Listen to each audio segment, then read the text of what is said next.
So according to a poll in today's Daily Mirror, who is Britain's greatest national treasure? The answer is William Shakespeare.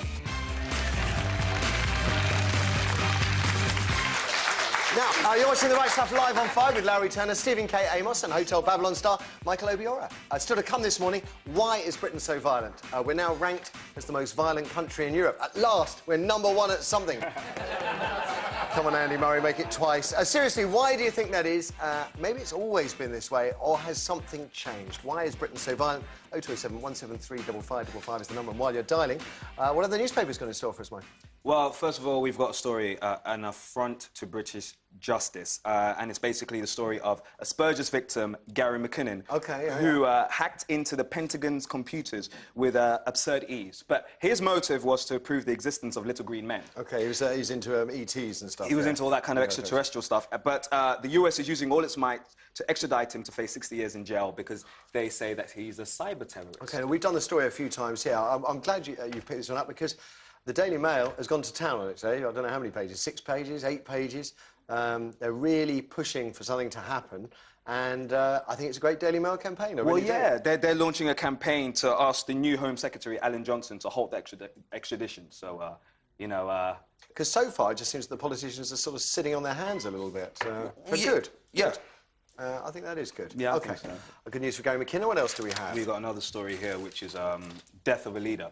And it's a tragic story of the commanding officer, Lieutenant Colonel Rupert Thornlow, who was killed by a roadside bomb in Afghanistan. He's the highest-ranking soldier to die in action since Colonel H. Jones, who died in the Falklands in 1982. It's a shocker, and again, it seems like the bomb hit a vehicle that shouldn't have been in that area because it's not properly armour-plated. The proper vehicle, I think it's the Warthog, hasn't arrived there yet, or there's problems getting it there. So it's substandard equipment again, is it?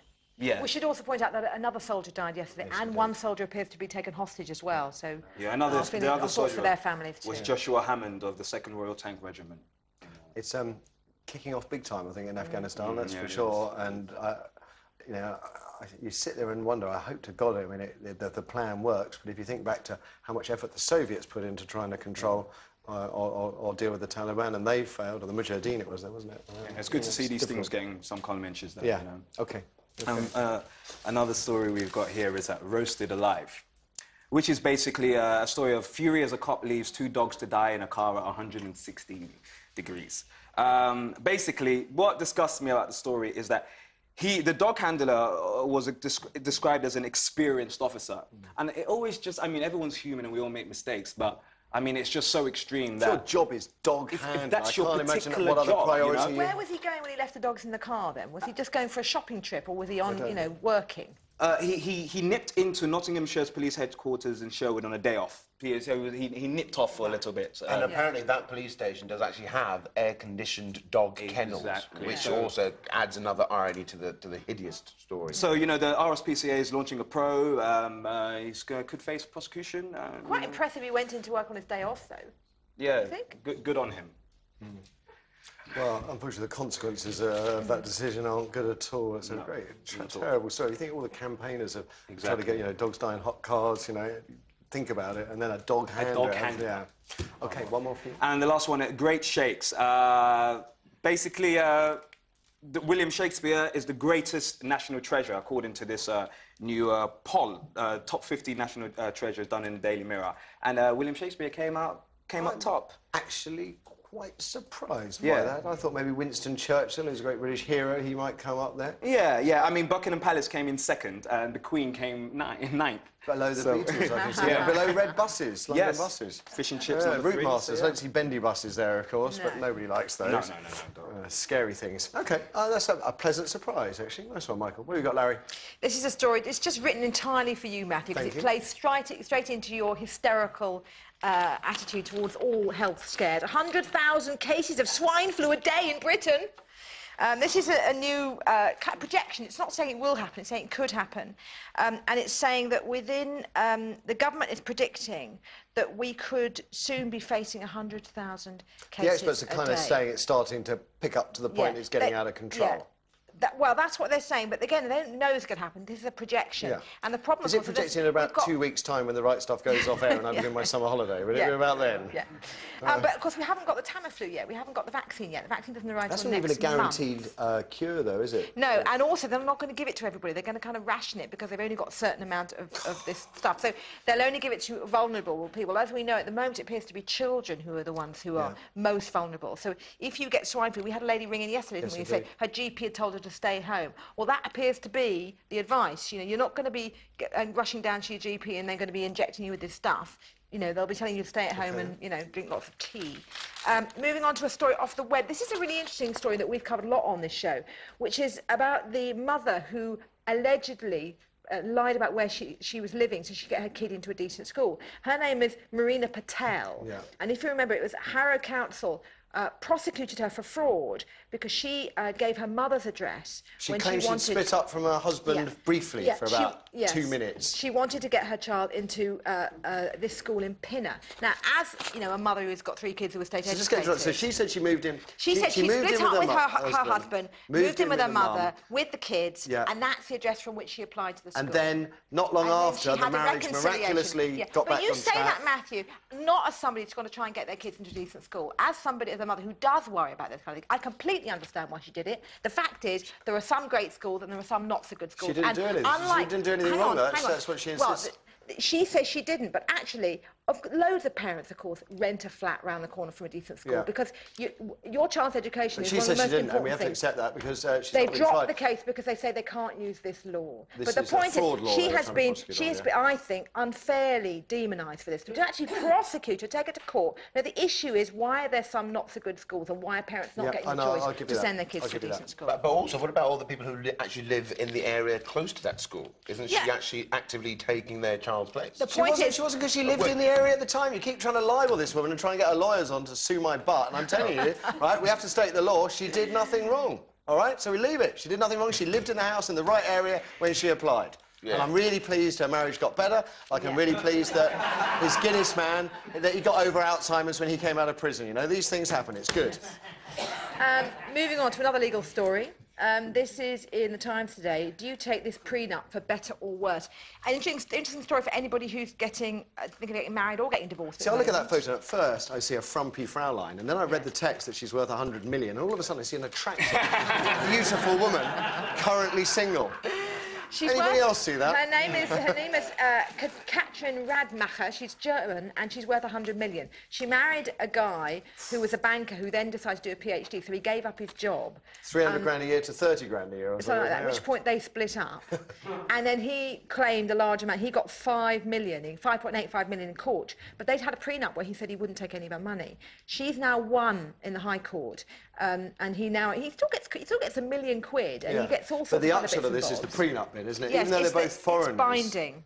What they're saying. They lived here, and because the prenups are almost sort of normal in France and Germany, where those two are from, they've decided to uphold the prenup, because which means... lots of people were coming who'd done prenups abroad, elsewhere in Europe, were coming to get divorced here because they weren't recognised. We now recognise prenups. So that means that we're going to move towards prenups being legally recognised in this country. Not there yet, but we're in that direction. Once you, again, being your divorce and marriage correspondent, what I would say is prenups would be recognised that if you have children after you got married, the prenup goes out the window. Right, unless you redraw one. Well, then it wouldn't be a prenup, would it? No, postnup. You're going to have prenups and postnups. Yeah. So, moving on to lose weight, and we'll give you £1 for every pound, says today's Daily Mail. Can I just say here and now that £1 for a pound loss? I've been trying to lose £6 now for about 4 months, and £1 isn't really the incentive I'm looking for. No. Well, for the residents of Basildon in Essex, they're hoping that £1 will be enough for every pound. It's a new scheme from the local council. They had been offering free gym membership to people who were very overweight. So they're taking people's council tax, right, which is supposed to clean the streets, and they're channeling it to reward people. They put £1,000 aside. It's not a huge amount of money, and they're trying to get different ways to help people lose weight. I think it's a good idea. I don't think it will, make people lose loads of weight, but it's something, you know. Lose weight will give you £1 to buy sweets.